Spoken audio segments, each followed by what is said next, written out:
तो गुरु महाराज के आदेश को मानते हुए परसों से ही श्री रामायण ज्ञान यज्ञ का शुभारंभ हो जाएगा।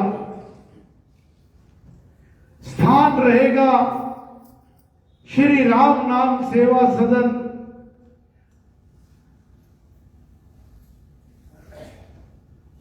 उसमें गुरु महाराज द्वारा रचित वाल्मीकि रामायण सार, इसमें जो दिव्य और अवतरित वाणी महाराज ने लिखी है, उसके प्रतिदिन प्रातः 7:30 से 8:30 और सायंकाल 4 बजे से 5:45 बजे तक श्री रामायण जी के सामूहिक पाठ हुआ करेंगे। गुरु महाराज के वचन है, ये जो वाल्मीकि रामायण सार जो ग्रंथ है, ये रामायण जी एक अद्भुत और शिक्षाप्रद ग्रंथ है। महाराज के अपने वचन जो प्रवचन पीयूष में दर्ज है, वो मैं आपके सन्मुख रखना चाहता हूं। वचन स्वामी जी महाराज के, मुझे रामचरितमानस से अनुराग है। उसे अनेक बार बड़ी श्रद्धा भक्ति के साथ पढ़ा है और बड़ा प्रभावित हुआ हूं, किंतु मेरे मन में उसके आदि स्रोत को देखने की इच्छा हुई। सभी रामचरितमानस जी का तुलसीदास जी द्वारा रचित उसका पाठ करते हैं, बहुत अच्छी बात है। महाराज कहते हैं कि मुझे भी उससे अनुराग है और मैं इससे बड़ा प्रभावित हुआ हूं, किंतु मेरे मन में उसके आदि स्रोत को देखने की इच्छा हुई। गुरु महाराज का एक एक शब्द को ध्यान से सुनिएगा, समझिएगा। महाराज ने कहा देखने की इच्छा, सुनने की नहीं। किस रामायण में क्या कुछ हुआ, उसको मैं स्वयं अपनी आंखों से देखूं,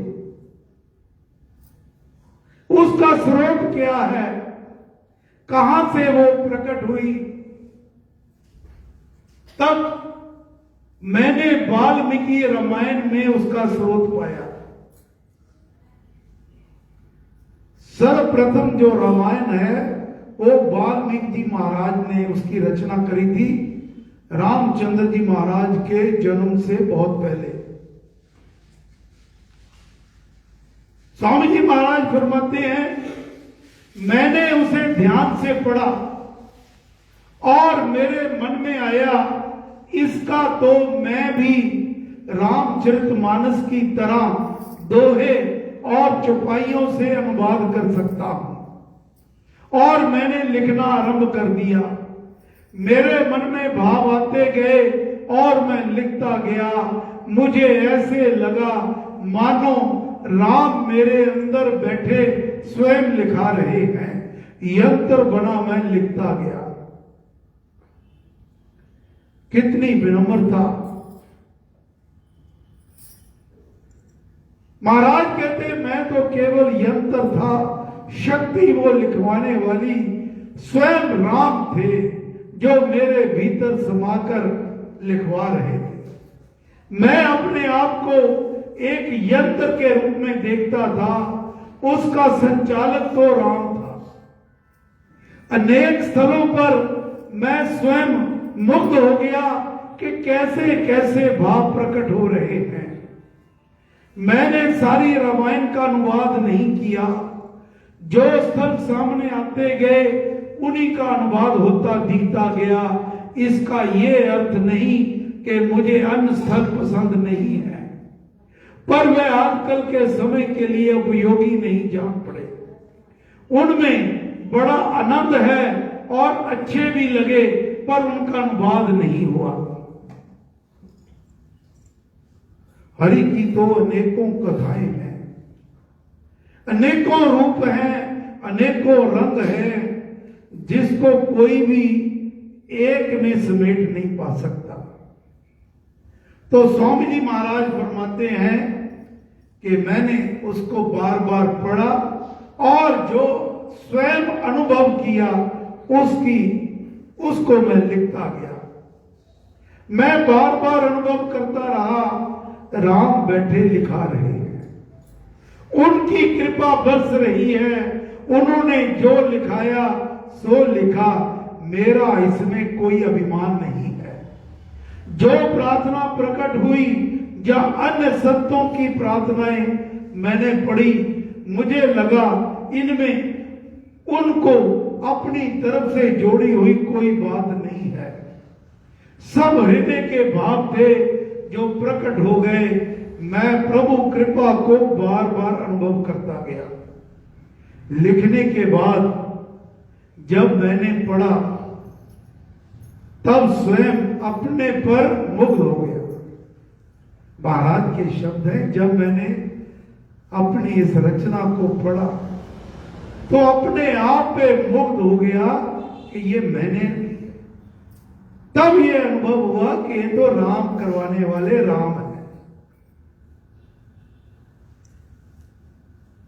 मुझे आश्चर्य हुआ ऐसी रचना कैसे हो गई। इस ग्रंथ में जो भी भाव हैं सब पर राम कृपा बरसी हुई है, ऐसा मैं अनुभव करता हूं। मुझे अनेक स्थलों पर ऐसा लगा कि राम की लीलाओं में मैं भी शामिल हूं और सब कुछ देख रहा हूं। ये जो संतों के ग्रंथ होते हैं, तभी महाराज कहते हैं कि इनका स्वाध्याय बार बार एकांत में बैठकर करना चाहिए। इनमें उन संतों की आत्मा वास करती है। ये सारे ग्रंथ उनके अपने अनुभव किए होते हैं। उन्होंने सब कुछ स्वयं देखा, परखा और अनुभव किया होता है। और महाराज के शब्द हैं कि मुझे ऐसे लगता था कि उन लीलाओं में, महाराज तो आज के युग के हुए, लेकिन ये रामायण की काल की रचना तो युग बीत गए तब थी। तो महाराज ने कहा, मुझे ऐसा लगा कि राम की लीलाओं में मैं भी शामिल हूं और सब कुछ देख रहा हूं। उन्हीं को लिख दिया गया। मुझे लगता है तुलसीदास ने भी रामचरितमानस में जो कुछ लिखा, राम का यंत्र बनकर लिखा। जो अंदर की आंखों से देखा, हृदय से स्फुरित हुआ, वही लिखा। वाल्मीकि रामायण जिसका अनुवाद मेरे द्वारा हुआ है, राम का लिखाया हुआ है। जिस सदग्रंथ के हम 9 दिन पाठ करेंगे, वो स्वामी जी महाराज के वचन है और वो पूर्ण रूप से सत्य है कि वह राम का लिखाया हुआ है। ऐसा मैं अनुभव करता हूं। इसका अर्थ ये नहीं कि मैं कोई बड़ा भारी सिद्ध हो गया हूं।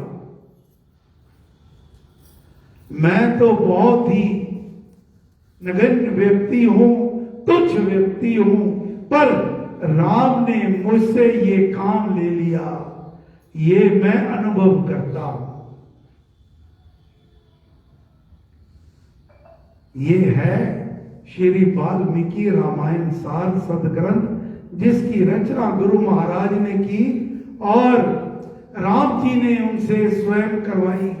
और हम बड़े भाग्यशाली हैं कि गुरु महाराज ने हमें ये सदग्रंथ दिया और बार बार ये मौका देते हैं कि हम इसके पाठ करते हैं, बड़ी भावना से पाठ करते हैं। जितने बार भी इसका पाठ किया जाता है ये कथा और भी आनंदित लगती है। जो भी कोई इसका पाठ करता है, गुरु महाराज के शब्द हैं, शुभ शांति बसे तन में मन में। जो इसका पाठ करता है क्या क्या लाभ होते हैं?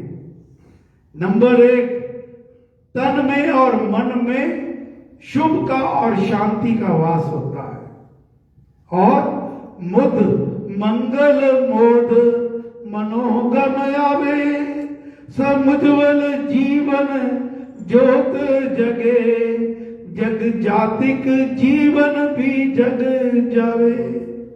और सुख संपत ज्ञान विज्ञान बढ़े, सुविवेक विचार खिले विकसावे, बरबोध विलास करे चित में, जब राघव गीत गुनी भर गावे।